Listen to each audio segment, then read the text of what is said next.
Well, good morning, everyone, and welcome to Let's Talk Impact 2024. My name is Gillian Burke. I am a biologist, I'm a presenter, I'm a podcaster, and probably in context of what's happening today, I'm a proud Triodos customer as well. I'm going to be your host for the next hour and a half, and to be honest, my job is really simple. I'm here to steer you through some really amazing and impactful discussion that we're going to be having in this specially created studio right here at the Triodos headquarters in Bristol, the Triodos offices, and really beautiful it is as well. So today, the theme is big, it's bold, I dare say. It is about our collective legacy, how we can support, us, older people, can support future generations so that they can thrive on a flourishing planet. So big and bold, like I said. So this is going to be a little bit different if you have been to the previous or attended online or in person the previous Triodos events. This year is a little bit different. It's shorter than it has been in past years, but somehow they've managed to create more time for Q&A, so to be able to take more of your customer questions. And in a short while, I'm going to be joined by the Triodos leadership team, the bigwigs, who are going to be answering as many of your questions as possible. So if you didn't get round to pre-submitting your questions when you signed up for the event, you can do that right now. There should be a Q&A box on the right-hand side of your screen. The event is being recorded, so if you can't stick around for the whole thing, you can always catch up later. There will be a number of short films screened in amongst all the Q&A sessions that showcase some of the incredible work that some of the Triodos customers are doing to support future generations. And alongside the Q&A, alongside these short films, there'll also be a panel discussion with some changemakers who are at the helm of some of the UK's most inspiring organisations doing work in environmental and youth sectors as well. So if all of this leaves you excited, leaves you wanting to shout about it, please share the bank's posts on Facebook, on Instagram, and on LinkedIn. And to cap off all the housekeeping, we're going to ask you a little question, which you should see on your screens now. In the spirit of today's theme, we are asking, on a scale of 1 to 4, how do you feel about the current state of the world for future generations? We're going to be asking you that question again at the end of the event as well. So before I hand over now to Bevis Watts, CEO of Triodos Bank, and also the Chief Commercial Officer of the wider Triodos Group, Jacob, for their annual updates, I wanted to give you a little glimpse of what impact looks like on Jamie's farm. Now, this is an organisation that gives vulnerable children an opportunity for respite and a chance to reset. And Triodos has been the proud sponsor of Jamie's farm for the past 15 years. This year, Bevis and a team of co-workers decided to join and go and visit Jamie's farm's Wiltshire headquarters for a day on the farm. And after all this short film, we're going to be joined by Bevis and then later by Jacob. But let's take a look at the film first.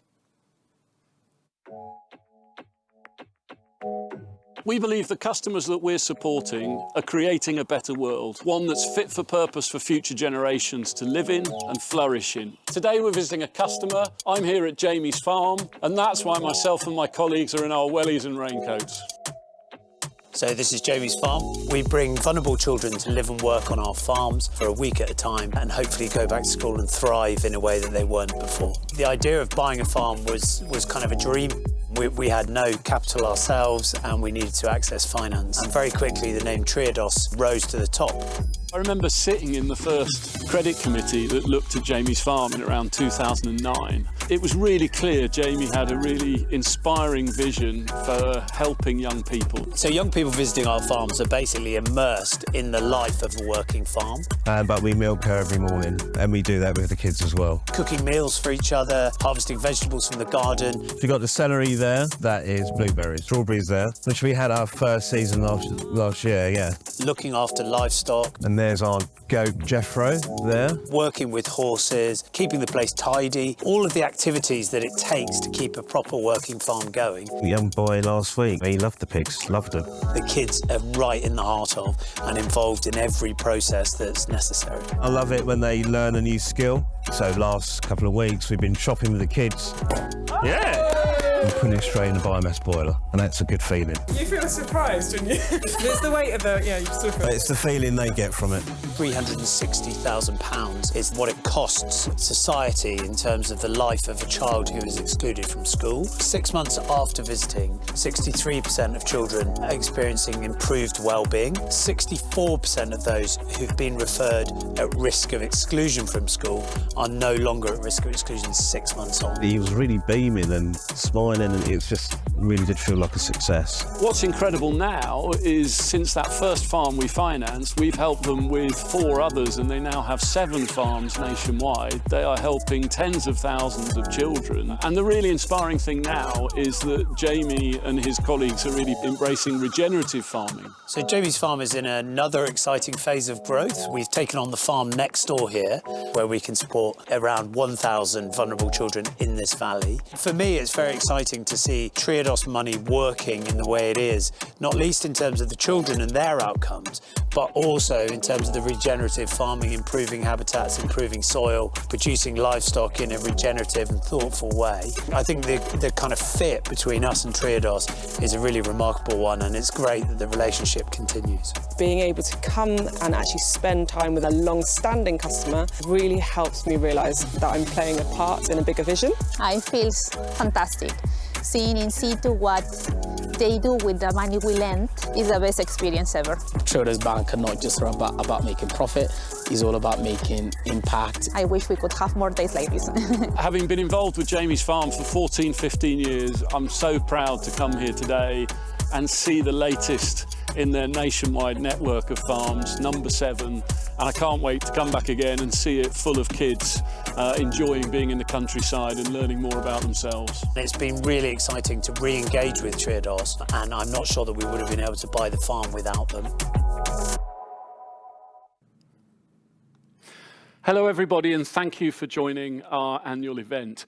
We've experimented with this event since the pandemic. Last year we had a hybrid event. This year we are trialling a shorter online-only format to try and engage as many people as possible with the event. But it doesn't mean we won't do in-person events again in the future. You'll be pleased to know that I'm only going to talk for around 15 minutes or so, and then there will be a live Q&A as part of the event. You've submitted, though, more than 100 questions in advance, and we identified various themes within those questions, some of which I hope I'll address in my presentation, and others I hope we'll pick up during the Q&A. Anyway, let's talk about impact is the name of today's event, and that's because money is not a neutral thing. Everywhere where we choose to save, spend and invest our money has an impact, and it has an impact on future generations. And we believe we provide a very distinctive form of impact in the UK banking marketplace. And that's in a world where terms like impact investing and green finance are becoming ever more commonplace, and more banks position themselves as a greener way to bank or a more socially conscious way to bank. And I'm pleased to say that it's not just us that thinks we offer a real distinctive alternative. Ethical Consumer Magazine and Which continue to rate us as the first choice ethical bank in the UK. And it's also pleasing to see that the rigour of their assessments is also going up year on year.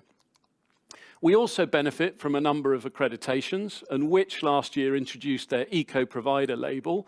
And I'm pleased to say we were one of only 3 banks in the UK to be awarded that status. Fairer Finance also give our savings products their gold ribbon, and Fairer Finance's assessments are based on customer feedback, and what we're particularly proud of is that we rate by some distance as the most trusted bank in the UK in their scores. And we also continue to receive a good ED mark from Good With Money. But our differentiation isn't only about our ratings and our accreditations, it's also about our longevity. And next year, Triodos will celebrate 45 years of trading internationally, and it will be 30 years since Triodos became Triodos Bank in the UK. But with that longevity also comes the responsibility to really continually think about the impact we're having and asking ourselves what society really needs from us today. What are the transitions that we need to be supporting, and where do we need to be deploying our customers' money for most impact? Now, if I step back from Triodos for a moment, we've all become far too familiar with this term polycrisis. And we're all aware of the awful conflicts happening in the world, the very real impacts of climate change, and also the economic pressures of high inflation, high interest rates, and the impact that has on the cost of living for many. And all this at a time where we face some political uncertainty in an election year in the UK. But that is the context in which we have to not only operate, but we also have to try and deliver the transformative impact in which we aspire. And the event opened with a film about Jamie's Farm. And I think that's a terrific example of what we mean by transformative impact. Jamie's Farm was an organisation we supported from their very beginning. We helped them buy their first farm.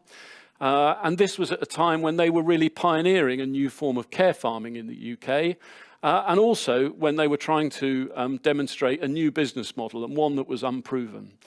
And having worked together in partnership for nearly 15 years, it's just fantastic to see now that they have a national network of 7 farms. So they are transforming the lives of tens of thousands of children. And that's the kind of transformative impact and the new models and new ways of doing things in society that we aspire to. And we've continued to support like-minded organisations in the last year. Chimpanzees is a fantastic charity, and we have helped them buy a former motorway service station to create the UK's first centre for disabled children and children with severe learning difficulties to simply just play and to be with their families in a safe environment. And it's a really underserved need in the UK outside of educational facilities. And let's hope and let's dream that chimpanzees once have a similar network of facilities to Jamie's Farm in a truly transformative way. We've also deepened our relationship and our lending to Creative UK. We have always been keen to support the arts and creative industries because they help foster greater human connection, they help break down cultural barriers, and they help us explore innovative and new concepts in a playful way. But what's really exciting about Creative UK's portfolio is they also significantly over-index on the number of female entrepreneurs that are leading organisations and on the number of entrepreneurs that come from underrepresented communities. And then last but not least, we also had a very high-profile loan to Oxygen Conservation last year, and this was more than £20 million, the largest loan to date provided for commercial rewilding and nature's restoration. And this is really a totem in the development of this sector in the UK. And that development is something we try to support more broadly. Last year, we were the lead sponsor of Nature Finance UK, the leading conference on this subject. And we've also supported an upcoming film called City, Land and Sea. And you'll see a trailer for that film later in the event. Now, whilst we continue to do really innovative things with your money and finance high-impact organisations, 2023 was also a very challenging year for the bank. 2022-23 saw the highest levels of small business insolvency since the financial crisis of 2008. And what this graph shows you is that positively, the underlying performance of the business is very stable, but our actual profits last year were very depressed by the extraordinary provisions we had to make for bad debts in the loan book.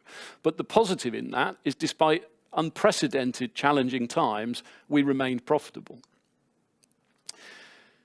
This graph shows you then the balance of our loans to funds entrusted. And the other dynamic that we've had to contend with in a challenging economic environment is higher interest rates mean many organisations put their development plans on hold and are less keen to borrow. We also see a large number of organisations repaying their loans early where they can to avoid higher borrowing costs in a high interest rate environment. And that means our loan book has stayed flat year on year. Our funds entrusted, though, continue to grow. And the positive in this is that means we have very high levels of liquidity. And together with a very strong capital position, it means we have a great platform from which we can grow our lending and increase our impact even further. And that really is our focus going forward. But as we seek to grow, we cannot be complacent. And we also work in a very dynamic banking landscape. And you may have noticed that a number of banks have rationalized their product range and simplified their business models to be as profitable as possible. And we also see a lot of consolidation in the banking sector. And the potential mergers of Nationwide and Virgin Money and of Co-op and Coventry Building Society potentially creates two very large institutions that claim the ethical banking space in different ways, albeit we would argue in a very lower impact way of doing ethical banking. But therefore, it's very important that we continue to invest in and evolve our product range. And this slide is just a reminder of the products that we provide to personal customers, but as an example of things we have developed in the last year on the investment side, where our investments products are rated Best Buy by Ethical Consumer magazine, we have made them easier to apply for. We have introduced regular payments so people can pay in monthly to their stocks and shares ISAs. And we have also launched a new fund called the New Generations Fund, which specifically supports organisations that invest in the well-being or development of children. Then on the personal current account and savings products, we've also invested heavily in the services available. They have again become easier to apply for. We now introduced Quick Apply for existing customers to be able to apply for new accounts within the mobile app. We've improved the functionality on our ISA products, making it much more easy for you to manage your money and to transfer your money. And perhaps most importantly, we completed the migration to an entirely new internet banking platform, which provides a range of functionality and accessibility benefits for our customers. And we're not finished there. Expect further improvements in accessibility, but we're also going to soon be launching junior savings products within the mobile app. Those products have been off sale whilst we've been making the investment in that infrastructure, and it's just hugely exciting to know that young people and future generations will again have the chance to bank with Triodos. If I then look at the business product range that we provide, a question I'm often asked is why our business current accounts and savings have been off general sale. We have continued to open them by exception for organisations that we work closely with or are looking to lend to, but we have wanted to make significant investment in those products and divert our resources to do that. Pleasingly, business savings accounts will reopen again in the next few months, and work continues to invest in our business current account product with the aim of reopening it in 2025. All of the things I've just described to you are based on customer feedback, and I'm pleased to say then there's a very positive feedback loop, and we see how we are regarded and rated by our customers improving. So our Trustpilot score has risen to 4 and shows signs of continuing to rise, and that is a relatively high score in the banking sector. And the rating of our app within the App Store has risen to 4.7, which almost puts us on a par with the leading fintech banks in the UK. The next big thing that we're doing is we're rolling out new debit cards to all our current account customers this summer. And this new debit card has the decoration of the pattern of a butterfly wing, which I think is a beautiful metaphor for the transformation that money can make in society, but also as a metaphor for the pollination and connection our customers have with their money in choosing to bank with Triodos. Those who get their new cards will also get details of a new material that it's made of. The market has moved on, and we are now issuing cards in a new material that is the least environmental impact material available on the market. But the most exciting thing about this, and the reason we have done it across all 5 countries in which we operate, is this gives us the platform to introduce mobile payments. And our customers will be able to use mobile payments by the end of this year.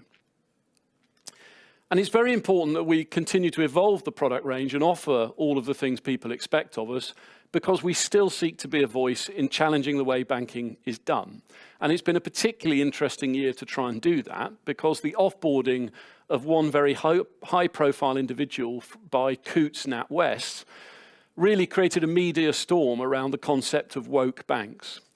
And woke is an interesting term, because if you look it up, it means to be alert to social inequalities, injustice and prejudice. And I think every bank would want to be alert to those things. So we tried to enter this debate, and we essentially said in an article that we published that absolutely you should not deprive people of banking facilities based on their political views, so long as those political views are also tolerant of other people's views. but banks should take much more responsibility in which organisations they choose to bank and which organisations they choose to lend money to and invest in. Because ultimately, as I said at the start, money is not neutral and neither is banking a utility. It is a commercial discretionary service, and we have to channel the power of money in our society in a much more positive way. We do see signs of positive change within the banking industry, but all too often positive change is then often called out to really be greenwashing and not quite as presented. And it's a very positive thing that the Financial Conduct Authority are introducing anti-greenwashing regulation this summer. And it's something we very much support and will help create a level playing field and differentiate the products of banks like Triodos in the marketplace. However, the challenge of this regulation is it puts the highest burden of proof and the highest costs onto banks like Triodos, those that demonstrate they have the highest level of sustainability in their products, have the highest burden to do so. Whereas the highest polluting banks have no obligation to prove that they're doing no harm or to provide disclosure on which organisations they are financing. And that is a mindset shift we really have to achieve and we continue to advocate for. We have to put stronger red lines around the banking industry and think about and direct where money is being used. And that is a point I got a chance to make firsthand to the Governor of the Bank of England when we were very privileged to host him during a recent visit to Bristol. We also continue to try and influence the change finance agenda through a number of partnerships and alliances that I can't do justice to and talk to today. But last year, we supported some of the initiatives of Business Declares as they really try and influence future legislature to better care for nature and to better address climate change. We also continue to support the Thriving Places Index in their really pioneering work to try and measure the success of our society and our economy in ways that simply aren't growth in GDP. And we continue to work with and support the wonderful Make My Money Matter campaign, who are doing extraordinary work to penetrate the wider public consciousness on the power of money and how people's money is used. And if you haven't had chance to watch their award-winning Oblivia coal mine film, I would recommend doing so and sharing it as widely as possible. I'm pleased to say that everything I've described to you also continues to receive external recognition. And the British Bank Awards, which are voted for by customers, last year awarded us the Best Ethical Financial Provider once again. And this year, the advocacy and votes by our customers means we are shortlisted in no fewer than 7 categories at the British Bank Awards. So huge thanks to our customers who engage and vote for us. And please don't underestimate the level of advocacy you provide and how that helps position a really alternative bank within the mainstream banking sector. I'm also very pleased to say that we were awarded Charities Bank of the Year at the Charity Times Awards, which I think is great acclaim for our business banking colleagues and our corporate finance colleagues and the great work they do in supporting charities. Now, that success and the kind of impact that we aspire to deliver will only continue if we continue to develop the organisation. And we recently bid a very fond farewell to Judy Rose, who was our Chief Operating Officer for the past 18 years. And Judy was also part of the original 7 people who founded Triodos in the UK in 1995. And she has left behind an organisation of more than 300 co-workers in the UK alone. And I'm very pleased to say that last year we also received an HR Excellence Award, which recognised the innovation and the pioneering approach we had taken to embed sustainability considerations into all of our employee benefits. Internationally, we certified as a B Corp, having originally been a B Corp since 2016, and our recertified score was 131, which really demonstrates we are a front runner in having very high levels of environmental and social consciousness in everything we do as a business. And last, but by no means least, we also continue to deepen our approach and provide leadership on diversity, equity and inclusion. And we entered a new partnership last year with an organisation called Babasa. And I'm very pleased to say that you'll hear from the founder of Babasa, Poku Osei, later during the event. So I hope I have provided some degree of inspiration and shown you that I think we deliver extraordinary impact in how we use our customers' money, in how we run our business, and in how we try to be a reference point and a role model and influence the wider banking industry. But it's also important to remember that in the UK, we are just one part of a much bigger international bank, all focused on the same mission. And you're now going to hear from Jaco Minnaar, who is our Group Chief Commercial Officer. Thank you, Bevis. Good morning, everyone. Really delighted to be here at Triodos annual meeting in the UK. And happy to talk a bit about it from a group perspective and also more historical perspective, because obviously Triodos Bank is a bank like any others and also a very special bank. We are like any other because we are playing within the system. We are regulated by the PRA and the Dutch Central Bank. But we're also very special because we have an impact vision and we want to consciously create positive impact. And I think that really sets us apart because we have created a vision based on 5 transitions that we use in every single decision that we make within the bank. And you will see the transitions here because Triodos is really about creating the right quality of life for the inhabitants of planet Earth and make sure that we stay within planetary boundaries. And in order to do so, it is crucial that we align our activities with 5 transitions that are taking place and that we really want to accelerate and that we want to finance the transformative stuff in.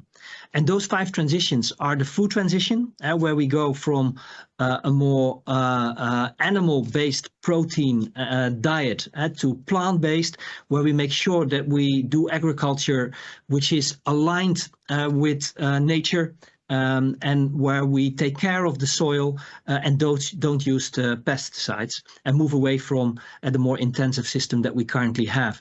We do so with the circularity or the resource transition, where we try not to bring too many new resources into the system, but as much as possible reuse things, upcycle it, so really become more circular.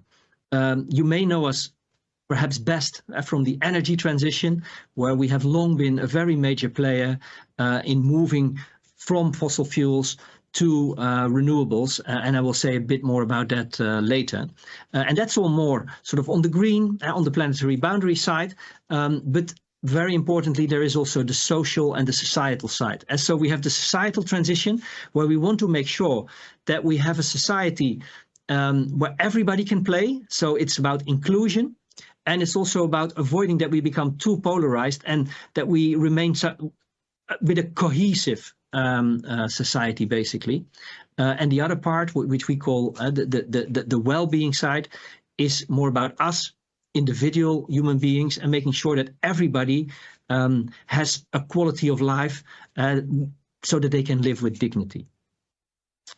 And we know that here the competition is also moving. But we have the ambition to be a front runner, and we are working very hard to continue be that front runner, and also to explain that when other banks talk about impact, they often talk about a smaller part of their balance sheet, or they talk about a number of activities, while at the same time they're also still financing stuff that is not helping us in the right direction. So we also have to communicate about what still sets us apart from others. Now then, if we move to that impact, and basically what Triodos stands for is to create high impact with a modest risk profile and with a decent return. And I think in 2023, we really managed to do that. If you want to see all the detail, please go to our annual report. But on the impact side, we have a theory of change for the things that we invest in or that we finance. We have objectives that we try to manage there. We then measure, and you see some of the measurements on this slide, because only if you do that, you can manage also your impact. And you can see that the impact, for example, in 2023 led to us financing 240 renewable energy projects in portfolio. We were again the #1 originator of new deals in that sector. But on the social side, there are also many indicators. And on this slide, you see one that we have financed care homes that have enabled 45,000 people to live a good life. If I continue with my next slide, then we still are very ambitious. Because in one of these areas, which is really the climate emergency that we have a very ambitious goal. I've talked about it before, and so has Bevis. S1 to 0, we want to be net zero in 2035. We are already a bank that has a much lower CO2 intensity than others. So we have in the past already been doing the right stuff, but we want to do more of that. And we are measuring our own carbon footprint by using the PCAF standard, a standard that we were one of the founders of, and that now has, I think, become the global leading standard for a financial institution on how to measure your CO2 footprint. And we disclose that every year, and this year as well. And it covers 100% of our loans and our investments. So we don't just do it on a part of it, and we try to improve it. And when I say we try to improve it, we do so in different ways. On the one hand, we work with our clients so that they can really decrease their carbon intensity directly, for example, by making sure that their buildings are more energy efficient. We also do so a bit more indirectly, but because the energy that they are using, and we are a big player in renewable energy, the mix becomes lower and lower CO2 footprint. That helps a lot as well. And a third thing that we are finding is that we continue to improve our data. And when we get data at the client level, we often find that the kind of companies and projects that we finance are better than the average in the sector. So that also contributes to lowering our carbon footprint. And if I look at the result last year, we actually had a decrease of 12% in our carbon footprint. So that's a very, very good result, which we are very proud of. And besides that, we have started activity to do more sequestration with nature-based solutions. And it means that we finance nature, or we finance agriculture that works with nature, where net they don't emit CO2, but they actually sequester more than they emit, so that they also have a contribution. Then the third thing on this topic that I would like to talk to is that we were the first financial sector player that actually joined the Fossil Fuel Non-Proliferation Treaty. This is a treaty of governments, NGOs and other players who have said, look, we really have to make firm plans that we will start to phase out fossil fuels. And what we see is that a lot of players in the world, including financial institutions, now try to do more of the good stuff. But if we continue to finance the stuff that has a negative impact, then we are not really getting anywhere. And Triodos, of course, is a very credible player in this area. And I would now like to give the floor to a short video with my colleague Jeroen Rijpkema, who will say a bit more about the Fossil Fuel Non-Proliferation Treaty. Thank you to all the signatories who joined our open letter asking governments to commit to a fossil fuel non-proliferation treaty. An important call we are making for both our current and future generations. At COP28, nearly 200 countries agreed that we need to move away from fossil fuels. Clearly a positive step forward, even though the outcome was not the firm commitment to phase out fossil fuels we were all hoping for. Still, it does send a clear signal that the era of oil, coal and natural gas will need to come to an end. Now it's up to us to turn promises into action. We must accelerate this momentum and stop using fossil fuels as soon as possible to ensure that we can start living within the planetary boundaries. We call upon the financial sector to take its responsibility, to accelerate investments in renewable energy and to stop financing fossil fuels. Divesting fossil fuels is an investment in our own future and in the future of generations to come. We all must intensify our efforts to have governments create the right conditions to foster the sustainable energy transition. This includes the mutual call for a fossil fuel non-proliferation treaty. This is the missing international framework that will help to create a global level playing field to achieve the net zero ambitions. So we call upon everybody. Talk to your governments, your bank, your pension fund. And last but not least, adjust your own life and use and invest your money consciously. Let's make the radical shift away from fossil fuels together. Thank you.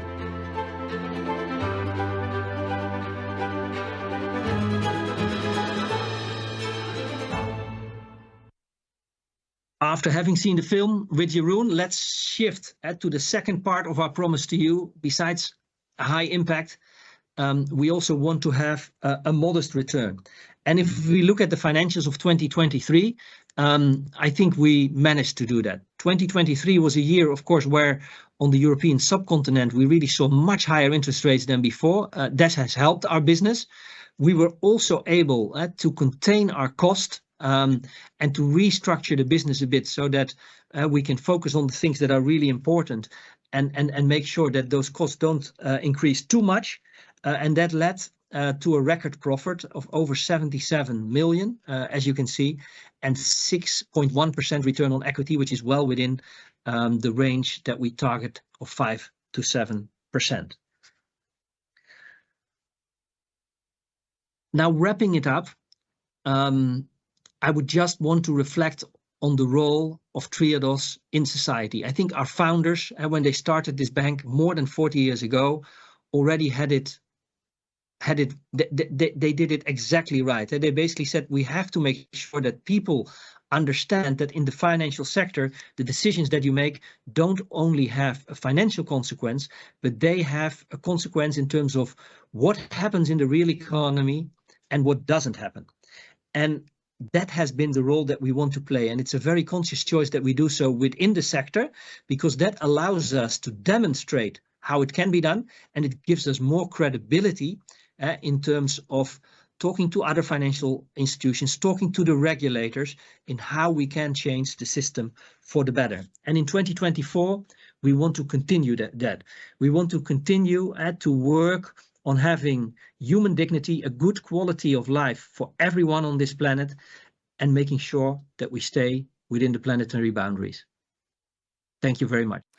So we have collated the frequently asked questions of those over 100 pre-submitted questions, collated those to the topics that cover a whole wide range of products and obviously services that Triodos offers. To answer these questions, I would like to welcome to the panel the senior leadership team. I've got Phil Bate, Director of Business Banking, to my far left, your far right, I'm imagining. I've got Roger Hatton, Director of Retail Banking, Zoe Ruthven, Director of Marketing and Communications, and obviously going to welcome back Bevis as well, which is kind of weird. I always find it weird welcoming everyone to their own bank that they work at, but anyway, welcome everybody.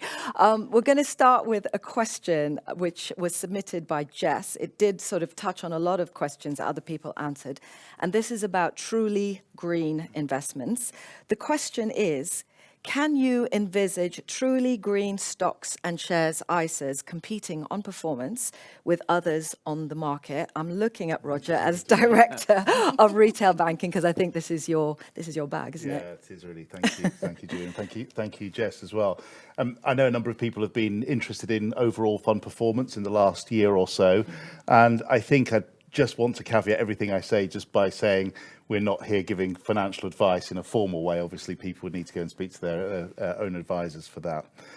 The short answer to my question is yes. I think we can realistically expect to see stocks and shares and ethical funds perform in a similar way or even superior way to other funds in the marketplace.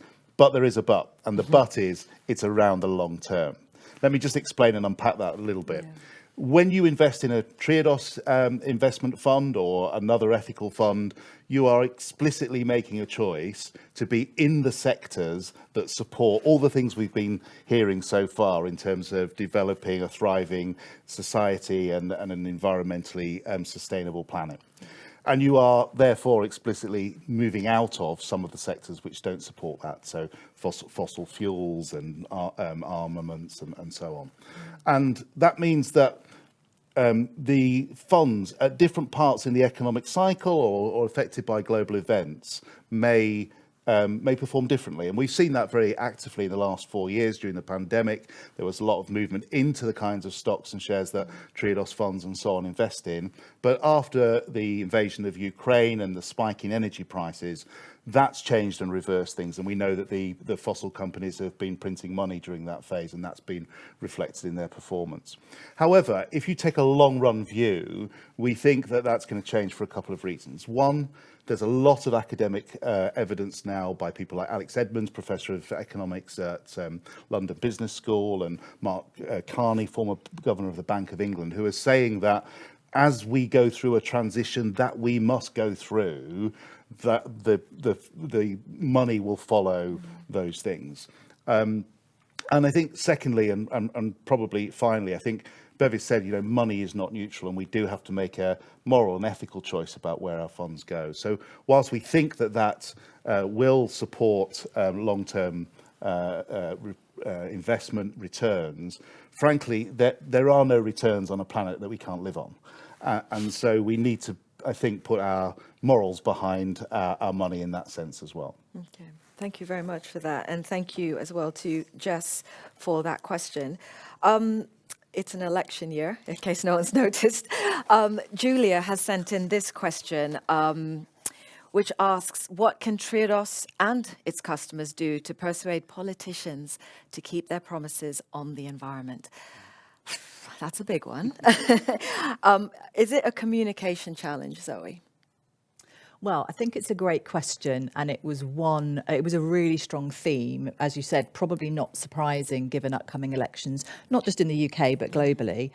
As you can imagine, we try to avoid being party political, but we spend a lot of our time talking about why and how the banking sector should move to focus more on people and the planet, and it's really difficult to avoid that becoming political. So I think it's incumbent on all of us to be using our voice and be using our own power. So you've already heard from Bevis, Jaco and Andy Roon Rijpkema, lots of the ways in which we try to use our voice as a business. And that included at the tail end of last year, supporting organisations like Business Declares. We were part of a delegation that went and knocked on Rishi Sunak's door to present he wasn't in, unfortunately, for tea and biscuits.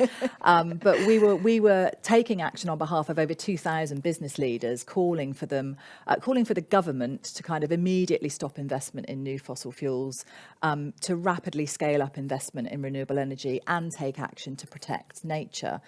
And I think many of us feel frustrated that this government hasn't honoured its commitments. And I think if we think about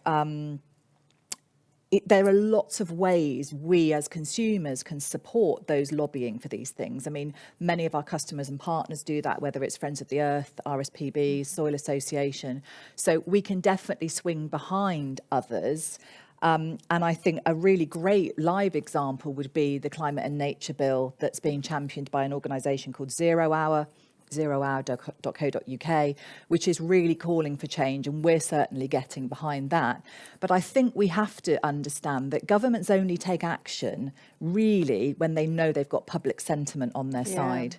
And we've seen that. And if we think, and this might seem a strange comparison to think about the smoking ban on smoking outside, that only happened because the government felt there was enough support for it. So I think it's really incumbent on us to keep calling out the things that we're not happy with, both how we vote, where we spend our money, the organisations Make My Money Matter, thinking about our own it's often easy to feel like we have no agency, but we sometimes actually do have more agency than we think. Okay. I mean, frustrating, I think, for the amount of flip-flopping on policies is pretty frustrating. Bevis, I don't know whether you want to add anything to that. Well, I think Zoe described very well, we work very hard not to politicise the bank and work within an ecosystem of all sorts of organisations that can play a different role. But our job, I think, is to have a very strong voice on certain issues and policies. So you will, like we have with the non-proliferation treaty, being very strong.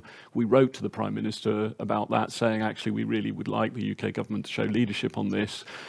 We got a pretty weak response back, again advocating the UK has led on net zero and been very successful, which tends to ignore the fact we've exported a lot of our emissions in the process of reducing our own footprint. But today in the news is the Labour Party's sort of advocacy for renationalising the railways, and I don't think it's our job to sort of get involved in what the mechanisms are. But we as a bank have previously advocated that public transport should be the cheapest, most convenient, safest form of transport in the UK. It's key to social mobility. It's key to achieving net zero targets. So we should certainly continue to weigh in on those sort of policy issues, but not get involved in the arguments about how they necessarily are delivered and the tribalism. Yeah, absolutely. And certainly on the theme of today with, talking about future generations, a lot of those youth activists that we've been seeing out on the streets over the last few years are coming of age. They're reaching voting age. So that'll be quite exciting. That's quite hopeful.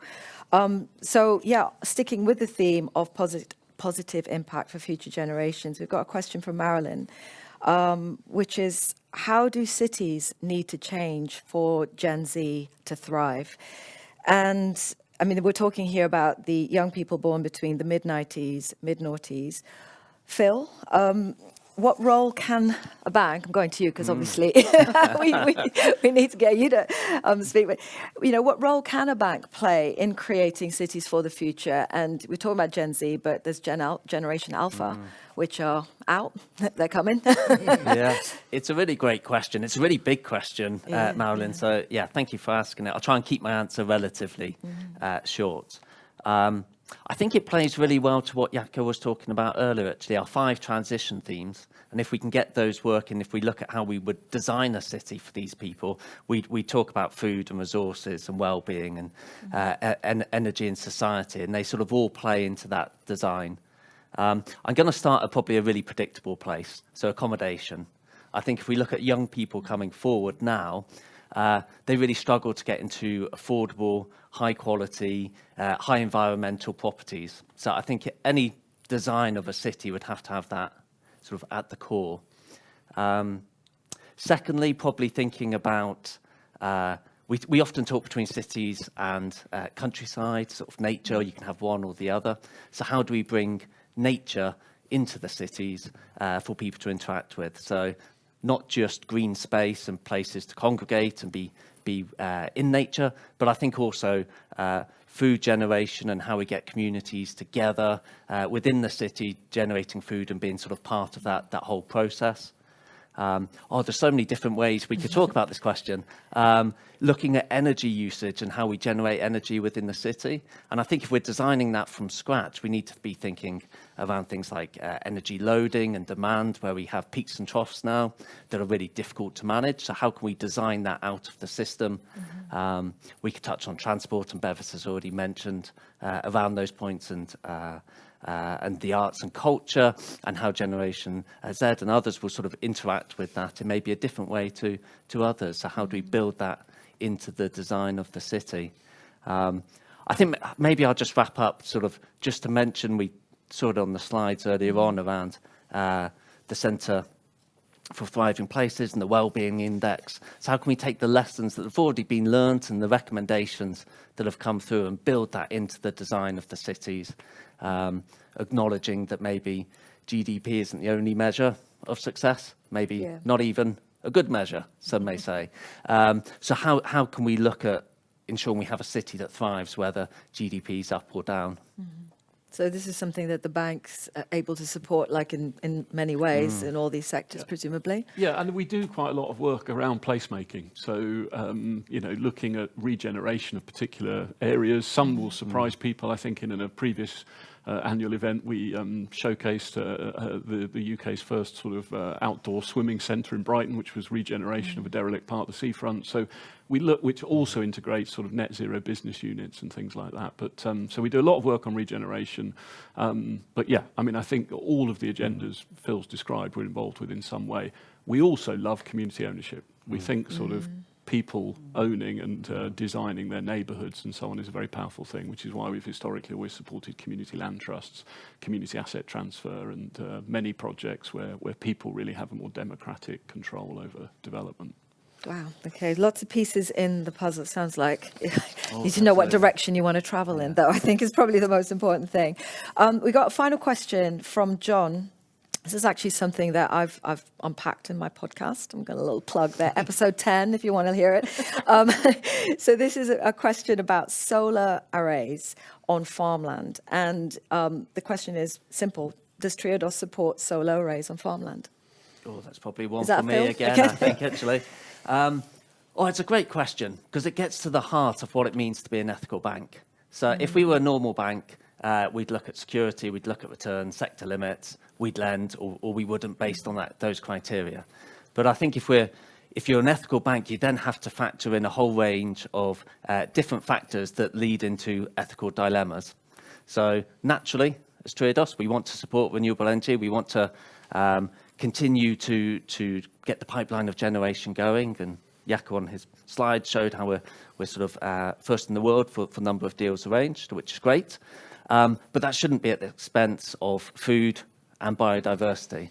I think whenever you do one good thing at the expense of another good thing, you're just storing up a problem for future generations, as we see some of those issues coming to bear now. So to go into some of the detail, just for a moment, in the UK, whenever a new scheme is put forward, you have to have an environmental impact assessment done, and that looks at things like water quality, biodiversity, nitrous oxide, and so forth. And we use that to inform our lending decisions. We'll have that reviewed by our external specialist. We'll have our internal specialist review it, and it really sort of feeds into our decision making. In the UK as well, you can grade agricultural land on a scale of 1 to 5, with 1 being the best and 5 being the worst. We'd only support proposals on grades 4 and 5. So the poorer quality lands, we're never taking the higher quality land out of production. But I think land use is actually only one part of that ethical lending dilemma when looking at renewable energy. So a sector that should be a slam dunk for Triodos, sector we're really involved in, but you have to look at supply chains. You have to look at human rights abuses in there. So that means we won't be buying or won't be supporting our customers to buy parts from certain parts of the world and trying to factor that into our design. You have to look at the components that go into those and those that have the highest or the most negative environmental impacts, and trying to exclude those, so you're not just pushing the problem further up the supply chain.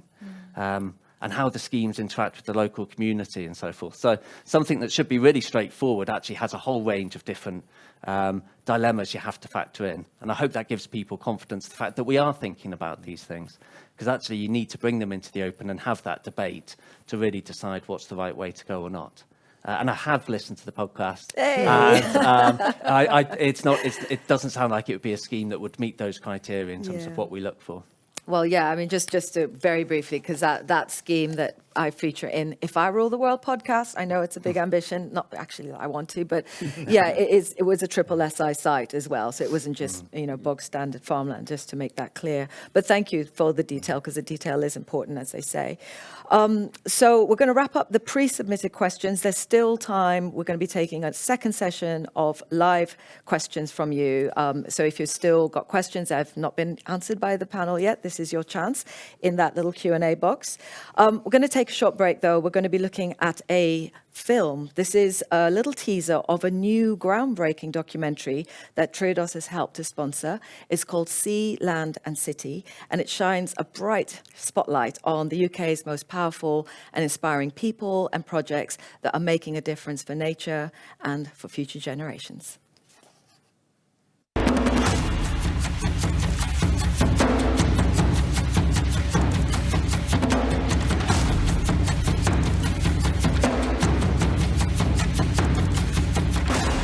Why don't we take a physical adventure across Sealand City here in the UK in order to spotlight the most pioneering nature-based solutions and the people behind them. What do they look like? What do they feel like?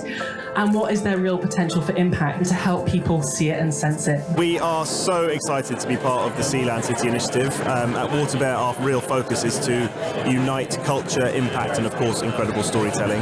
This project, obviously exploring the regions in the southwest through a kind of female-owned narrative, is something that we really care about, and we're just buzzing to be the main distribution partner. Really excited at the Crown Estate to be supporting Sealand and City.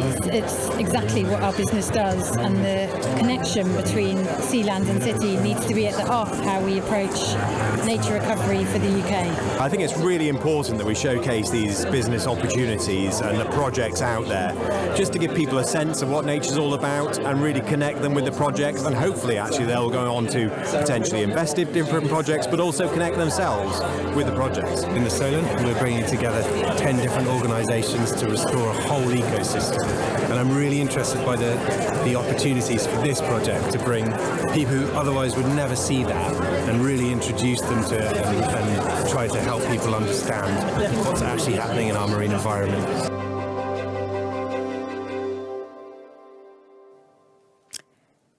Well, I hope that's whet your appetite. The full film will be out later this year, and you can keep an eye out on Waterbear, which is a free streaming platform. It's a little bit like Netflix, but for the planet, focusing on environmental stuff. So as promised, we are now going to be answering your live questions that you've been posting. We're going to start with a question from Claire. Do you have any plans to add functionality like pots for different savings in the app?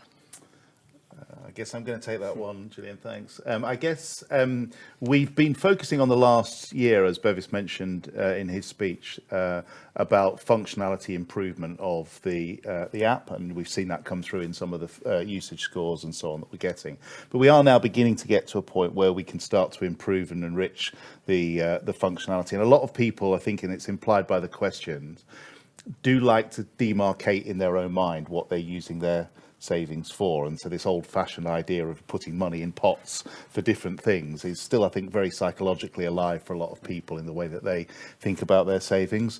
And even in the last few weeks, we've created a little bit of functionality in our app which allows you to set a savings goal, and what that does is it renames your account to your savings goal. So it might be your retirement party or your child's wedding or whatever it is that you're saving for, and it allows you to set goals, and then will prompt you to save towards those goals. So that's already functionality which has literally come live in the last few weeks, and we are going to be developing that. So there are some plans already to improve and enrich the functionality of that still further, to allow people to set multiple goals, or to prompt them towards those kind of positive behaviours in terms of making sure that they're encouraged and so on to do that. So the short answer is yes. Wow, okay. That's actually made me realise I've really got to up my savings game. Good, you know what's coming. Puts me to shame, actually, that someone actually asked that question. We're going to try and get through these quickly, because I know we've got quite a few questions. We've got a question from Valeria. Why do more people not decide to become your customers, choose your services? And there's an add-on here, considering your progressive, impact-led mission, what holds them back? I think I should Question for Zoe, perhaps. So, listen, there's probably a big part of not enough people yet know about our difference. So it's really difficult to engage with a bank that you haven't heard of. And despite us being a mid-sized bank, it's still our brand awareness. If you think about the many millions that the mainstream banks have at their disposal to do TV advertising, out-of-home advertising, we have to play a slightly different game. Now, that's not to say also that we're the right bank for everybody or for every business, because we're potentially not. But we are very well known in the sectors we serve, and we're very well known. I think if your values align to ours, then it's quite possible that you'll have read Ethical Consumer magazine or Positive News, or you're active in the ecosystem of organisations that are championing the same things as us. So I think increasingly, Bevis mentioned greenwashing earlier. We are seeing consumers potentially, even those that may have heard of us, which is great, greenwashing is confusing people. So people may be opting for a green enough solution, not really fully understanding our difference. So there's definitely a job for us to do around that, and we are looking at the moment about how we better articulate that difference in a bite-sized way. But you'll appreciate, I mean, I know you've been a long-standing customer, but how you really explain our difference in a way that doesn't just criticise the mainstream banks and create an invitation for people to engage with us is quite challenging. But, you know, we have our 30th anniversary next year, which is really exciting. We'll have been in the UK for 30 years. You know, we know what we're doing. So that's a great moment to remind people of that difference. And I think also Roger has talked about, we do know there are some hygiene factors in some of our products, perhaps, you know, the personal current account as an example, which we've always seen as an accessible product for a younger kind of population. We know there are some hygiene factors to overcome, and we're hoping to be able to achieve that later this year. So banging the drum, I think all of our lovely customers advocating for us is really helpful too. Keeping up the work we're doing to call for change, keeping up awards, accreditations, just spreading the word really. And our customers are brilliant at helping us to do that. So that's definitely something that those watching or watching on playback can really help with, you know. And we do have, quick plug, we do have like a refer a friend scheme to help with that as well. Okay. Sorry, hygiene factors? That's a new term for me. Sorry, I slipped into, yeah. I guess, I mean, Roger, you probably, do you want to pick up the... It's things like the mobile payments. So I referred in my speech earlier that things are coming later. But yeah, I'm really positive. I think at the end of this year that we shouldn't be in a place where we're apologising. I think the products will be in a very good place. We won't be a bank that provides absolutely everything for everybody. But I love the spirit behind Valeria's question, because we really want to grow the bank and have more customers. The biggest thing that would make a difference, though, would be regulation that required transparency. We publish every loan and investment that we make, so people can ask us and challenge us if they don't agree with what we're doing. You have no idea what most of the mainstream banks are doing with your money. So that would be the thing that would put a rocket under the consciousness of society and how their money is used. Yeah, transparency is definitely a huge sell.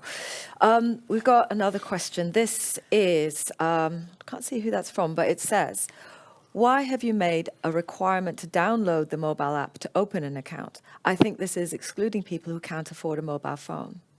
That's a good question. I think I probably should take that one. This is a tricky one because we all know that the banking industry has evolved from what was a face-to-face model predominantly, perhaps 20 or 30 years now, to essentially a digital world. And we know that more than 85% of our customers engage with us digitally already. But we're also trying to recognise where customers in general's preferences are, and that in terms of new customers and the direction of travel of the industry is definitely into mobile banking. But with that, we are also needing to raise the quality and the level of security that comes with that. Because I'm afraid to say, when you look at the crime statistics around financial crime and fraud, they're through the roof at the moment. And I'm afraid good old-fashioned passwords and usernames are now really not sufficient to keep customers' accounts secure. And mobile phones do allow us to provide the highest level of authentication and security, and keep our customers' funds safe. So that's the primary reason that we've been doing that. But I just want to say that we do provide support to our customers, either directly via our fantastic co-workers in the customer contact areas, who you could get through to speak to a real human. And we've got an organisation that we work with called Citizens Online, who help people who are excluded to access digital accounts and the digital world more generally. And also just to say finally, once you have got that authentication done through your phone, you are still able to completely service the rest of your accounts on a larger screen on your laptop or your browser at home if you need to. So we do recognise it's a balance, but we think on balance that's the right thing to do. Okay, great. Well, that's actually the last question we've been able to take for the live questions. But if you do have more questions, keep sending them in. The team are going to be on hand for the rest of the event and also even after the event to continue asking and answering your questions, I should say. I know that this element of having direct conversation with customers is really important to the Triodos team, so keep them coming. So, yeah, thank you very much for all this online engagement. I'm going to say a very warm thank you to Bevis, to Zoe, to Roger, to Phil for taking all those questions. And yeah, how to make it done. That is now the question that we have with the panel that's joined me. This is an amazing group of people. I'd just like to introduce them first. I've got Miriam Turner to my right. This is the co-CEO of Friends of the Earth, a long-standing partner of Triodos Bank UK. Stephanie Wheen, CEO and founder of Gympanzees, a Triodos customer and a charity that provides fun and fitness for disabled children and young people. I've got Poku Osei. He is the CEO of Babasa, who you heard from Bevis was speaking about earlier, a Triodos partner and youth empowerment organization. And then I've got Sjoerd Rozing, the fund manager now of Triodos Future Generations Fund from Triodos Investment Management. So welcome to the panel. Thank you all for joining. I'm going to just kick off, like bouncing off the film we've just seen. I'm going to ask you, Miriam, because I know Friends of the Earth has a youth network, Young Friends of the Earth. Did you know what we heard those children saying? Is that mirroring what you hear your youth activists speak about as well? And what young people are saying, what all of us are saying, right? I think they're absolutely right, both in what's needed and I think in that disappointment. Because all of us want to give our children, all children, a world to grow up in. And the truth is, and I think we do need to say it, we are not on track for that. We're on a very different path, and we're seeing more and more of these kind of extraordinary developments, aren't we? Whether it's swathes of Asia underwater, the droughts and famines in Somalia, the wildfires, the incredible heat waves, the record-breaking temperatures, kind of the list goes on, and that's on our watch, and these young people are seeing that.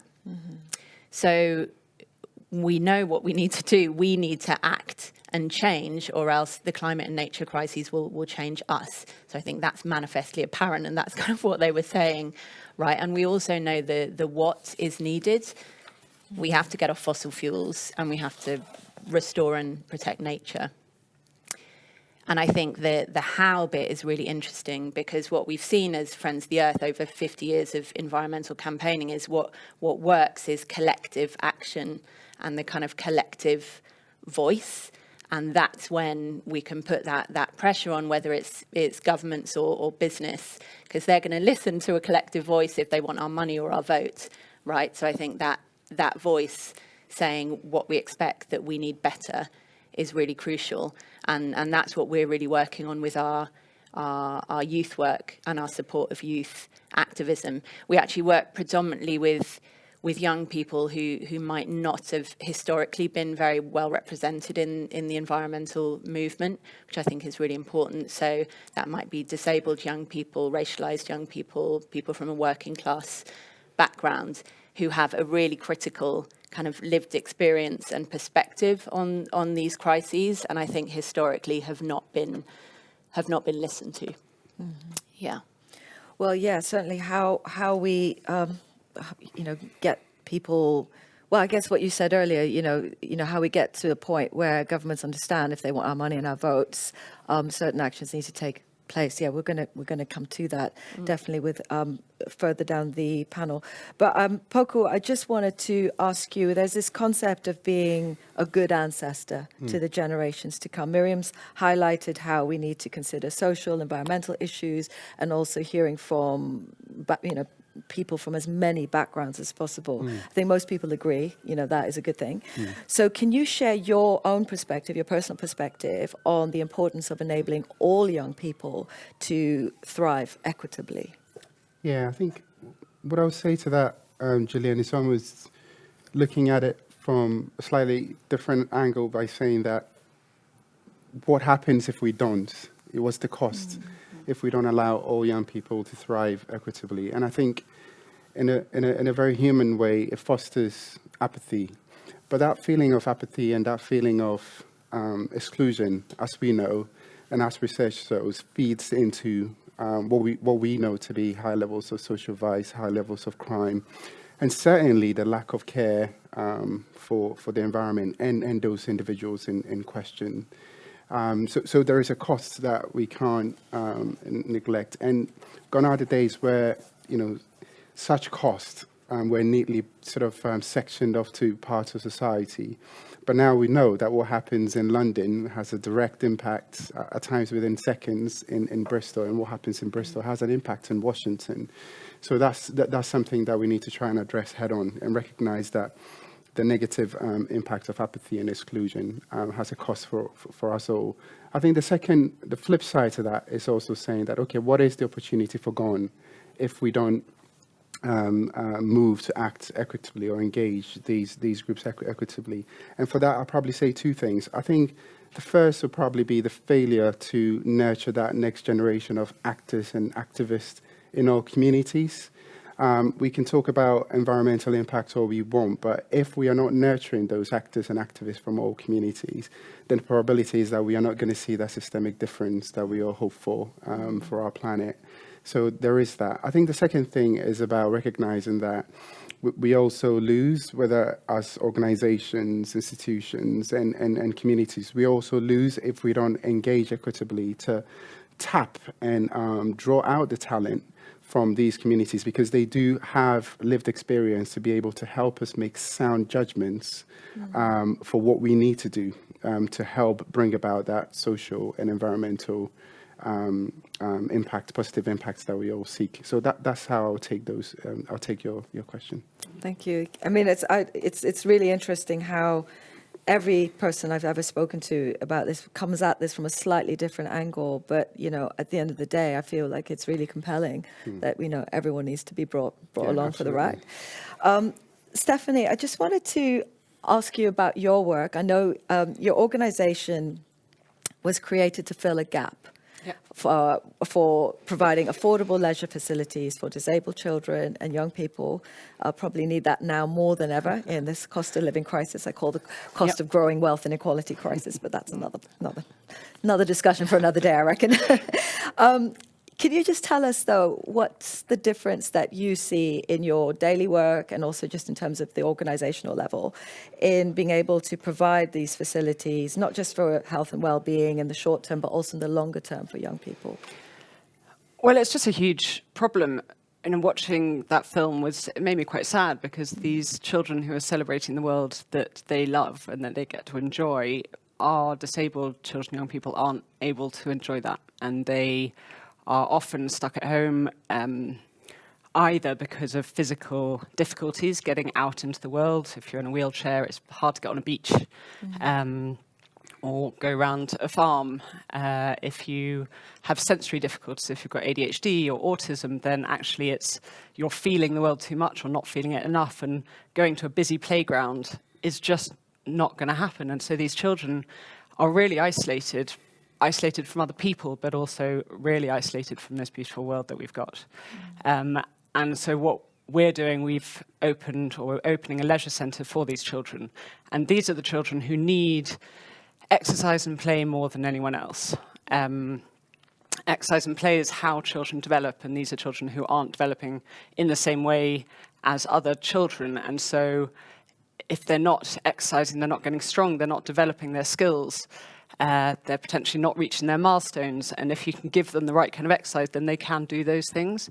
And the same with the sensory world. For a lot of our children with autism or ADHD, actually, if they can get the right kind of exercise, then they can concentrate, they can communicate with others, they can have a relationship with other people and really succeed at school. But if they're not getting this exercise and play that every other children gets, they're not able to do that. So we've seen huge impacts just in the short time that we've been doing our centres with children who speak to a stranger for the first time, or 15% of our visitors make a friend for the first time. Like, it is being able to have the environment and the exercise and play that is therapeutic in a way allows them to really be in this world. And that, for future, if you can work on this when they're children, then the world's your limit for them as adults. Yeah, I mean, it certainly echoes the question that you sort of flipped back to me, Poku, which is like, what do we lose if we don't have this? And yeah, it sounds like, we clearly must be all winners if everyone has somewhere to thrive, somewhere to develop, all that stuff. Absolutely, and it's 66,000 children and young people with disabilities within an hour of Bristol. This is a big problem. Wow, that's actually really sobering. Thank you very much, Stephanie. Sjoerd, I just wanted to turn to you.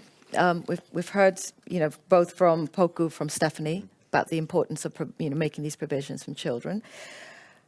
From a fund manager's point of view, and this is, I make a lot of assumptions. I would answer this question in my way, but I want to hear what you have to say. Why isn't child welfare higher up on the agenda of governments and businesses? Yeah, I think there's one very obvious answer to it, and it's sort of embedded in what Poku also said. You need to be a good ancestor, but businesses are not set up for that. They focus on making their quarterly results. And when you do that, then basically you're not thinking about children as a stakeholder. You're not thinking about them as your future customers, as your future employees. Basically, it all stops there. So that's a problem. So companies really need to embrace long-termism. And when they do, I think they're in a much better position to analyze their stakeholders and say, hey, children are a relevant stakeholder for us because they have very different needs versus me or let's say adults. So that's one part. But the other part is companies simply don't know.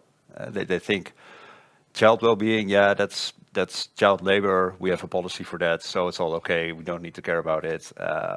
But that's the wrong assumption. That's again looking at it from a quarterly results perspective and only thinking about the next quarter. So that needs to change as well. But the good thing is that there's lots of resources to help companies actually do that. So for example, the fund that I manage is in support of UNICEF.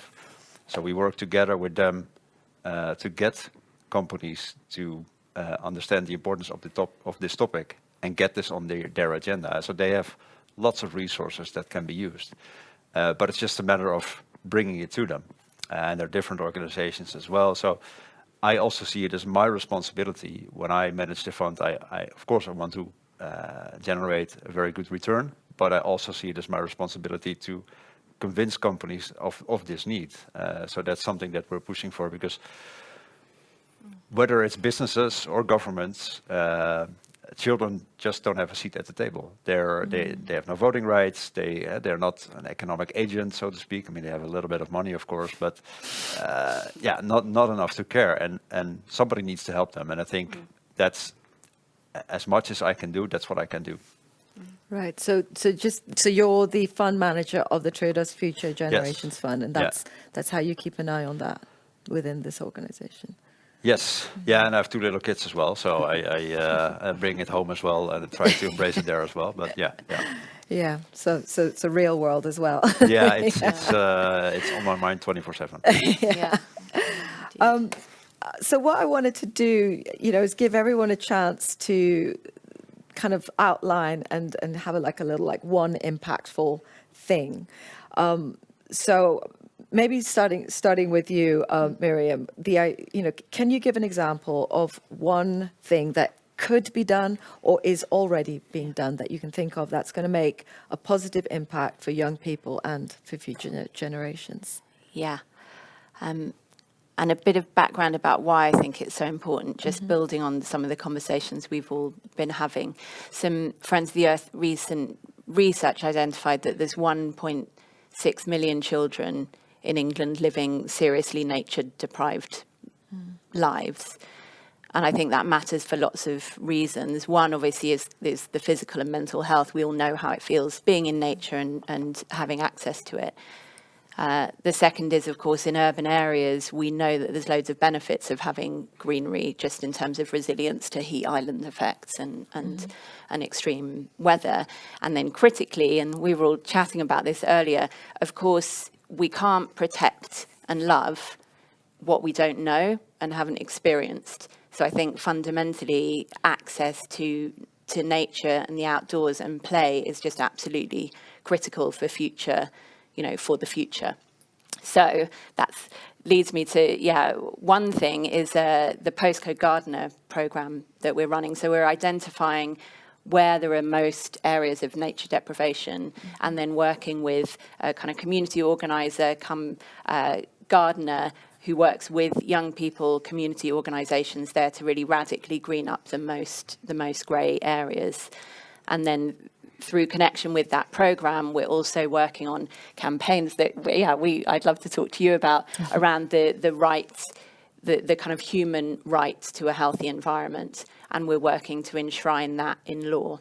And if that were the case, that would really radically change things for all of us and for young people. So, please join us on that campaign. Gardener. Thank you. Yeah. Steph, I'm going to ask you. I mean, you kind of already are doing the thing. So, what is something else, or something that that you'd like to see done more? I mean, it's so broad, but basically increase the understanding of disability. It is such a complex world, and it is so unknown, and there is not enough activism around disability or education around disability, because if people knew actually that all they need to do is put the coffee machine in the kitchen instead of on the counter, then a disabled child could go into that coffee shop. There are these little things that can fundamentally change these children's lives and allow them to be, part of the world, as we were saying. So, and I love what you said, Miriam, about they have to be in it to appreciate it and to want to love it. And if the world can be more inclusive to disabled people, you take away the dis of disabled. They become able in a world that works for them. But that comes from understanding. And it's frustrating because it's not because people are trying to be ableist or not understand. It's just a lack of understanding. It's not talked about enough. Yeah, and I imagine there's sort of the visible and also invisible disabilities, and that's a whole other thing. Yeah, it is an incredibly complex area, but for children it's 8% of children. For adults it's 20% of adults. It's massive. Wow. And people, these people are hidden away, and we don't see them enough, and we don't hear them enough. So we need to get talking about disability. Okay, thank you. Sjoerd, with your 2 children and also your sort of the wider issue, what's the one thing that you'd like to see being done to impact future generations positively? Well, I think what you see, and also in the video, is that children, while they don't have a formal voice, they cannot vote, but they are, if I compare it to when I was young, which is some time ago, then they are so much more engaged with today's, let's say, hot topics, that they are almost, they're the change agent themselves. And I think that's a very positive development. And I see that also in the way that my kids grow up. They get different values than when I was young. For example, my dad used to work, my mom did all the household work, and now it's normal that you divide those things. And even if that's slow, that will slowly create a positive development towards a more equitable, but also I think in the end a society that's more inclusive, but also puts nature higher on the agenda. Because in the end, if I think about what do I want my kids to inherit from me, it's not money. I want them to inherit a nice world to live on, and not one that is full with concrete and what have you. And that's a world to grow up in. Yeah, exactly. More nature. I remember being stood, this is in London a few months back, and looking up, and I realized that the only thing that I could see that wasn't made by humans was the moon. It was one little street, so I know the lovely parks in London and stuff, but it did strike me as like, wow, that's pretty mad. Poku, what would you like to see? I think it is us individuals and as organisation is us recognising that actually if we allow our reach to be further than our grasp in everything that we do, that little bit is what at times shift the dial. And to quickly put it into perspective, so Babasa, I think about 2 months ago, decided to mobilize 10 young people and engage them about the conversation around sustainability and in the environment. And actually, 10 young people stepped up, and they've never had the chance to be part of such a conversation. And in the end, what they've ended up doing is saying that they're going to host an event and bring more young people into that conversation. So they're hosting an event on the 9th of May. It's not a plug at all. Yeah, go on, plug it. At the Malcolm X Center, bringing, I think, 120 more young people to have the conversation about the role they play in making the society a bit more environmentally friendly. So that's one. That's just one organization facilitating the conversation. And yes, going back to your point, they've taken it on, and now they're doing more that they would have otherwise. Then the other thing is seeing this beautiful young lady here today taking pictures of us at Triodos. And that's a young lady that, as an individual called Katie decided to mentor just a few years ago. And this young lady is full of, she said I shouldn't mention her name, but she's so full of, she wants to do good in the world. Yeah. And I was just talking to her. I knew her through Babasa, of course, but now she works at Triodos. And I was talking to her about how she finds Triodos. And it's almost like she's working in a dream now, because she's not only is she part of something that's greater than her, she's actually also enabling other organizations. She feels that she's enabling other organizations, i.e. clients, to do better. So I think it's just allowing ourselves, our reach to be a bit further than our grasp in what we do. I think that's what will keep shifting the dial. Wonderful, wonderful. It is, that mentoring relationship as well. I think, one of the things that I sort of think about is so much of our relationships are now mediated through kind of, digital interfaces of various kinds. And it's worth remembering that sort of face-to-face absolutely still, well, it has so much traction.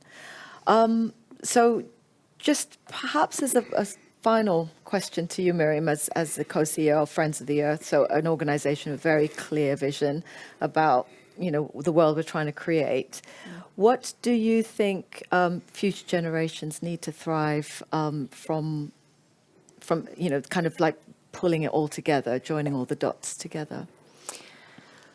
Well, I think the honest answer is they need us now to be taking more action and campaign like that. That's what's needed. And I think environmental campaigning, social campaigning, change, practical programs, there needs to be far better kind of integration between all of those. And like this panel, I think really demonstrates that. We've had really great kind of chats backstage as well. I think that integration of all of us that are working well together already, and us doing more so that young people inherit that world to grow up in.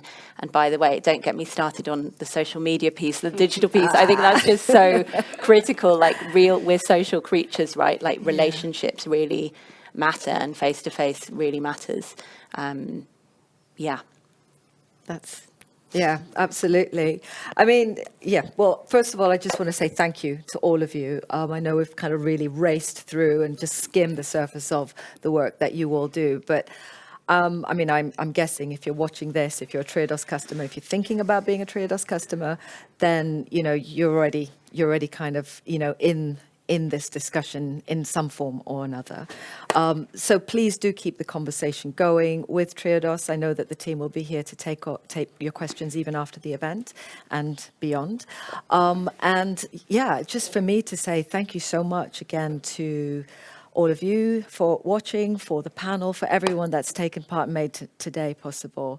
And it's all that's left for me to do is to hand over to Bevis for a final word for today. But thank you. Thank you, Gillian, and hello again, everyone. At the beginning of today, we asked you a question about how you felt about the future of our world and what it meant for future generations, and 73% of you said that you were worried, and 9% of you said that you were hopeful. And what I hope is that, having listened to a very inspiring a panel of very special people doing amazing things to support future generations, you feel a little more hopeful after today's event. If you do have more questions, as Gillian said, we pride ourselves on being a very transparent and accessible bank. So If more questions have come up about what we do, please just email us at events@triodos.co.uk and we will answer your questions. And hopefully the team online have picked up many of the questions that have come up through today. So huge thank you to our panel. Huge thank you to Gillian, as ever, for being a wonderful host of our event. Thank you to the marketing and communications team of Triodos Bank, who do an amazing job of organising this event, very well supported by King Sound, who have done all the tech behind the scenes. And most importantly, thank you to you. Thank you for those of you that are our customers, for the support and advocacy that you give to the bank. And we look forward to seeing you again.